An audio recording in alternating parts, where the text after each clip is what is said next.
Lemon garlic পনির।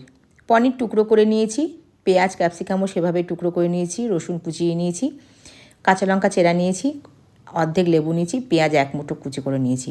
আগে সাদা তেলে পনিরগুলো নুন দিয়ে ভেজে তুলে নিয়ে পেঁয়াজ ক্যাপসিকামটাও ভেজে তুলে নেব। দিয়ে সেই তেলের মধ্যে রসুন কুচি পেঁয়াজ কুচি দিয়ে নিয়ে তার মধ্যে আদা বাটা, কাঁচা লঙ্কা বাটা, গোলমরিচ গুঁড়ো আর 2 চামচের মতন রেড চিলি সস দিয়ে দেবো। আদা কাঁচা লঙ্কা সব 1 চামচ করে দিয়েছি।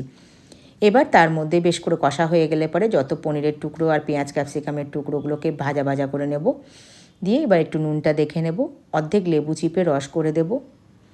দিয়ে একটু নাড়াচাড়া করে নিয়ে তার মধ্যে আমি 2 চামচ কর্নফ্লাওয়ার জলে গুলে কারির জন্য দিয়ে দেব। ব্যাস, ঢাকাটা দিয়ে দেব। কিছুক্ষণ পর সুন্দর কালার চলে আসবে, ঝোলও গাঢ় হয়ে যাবে। খুবই ভালো হয় এই খেতে।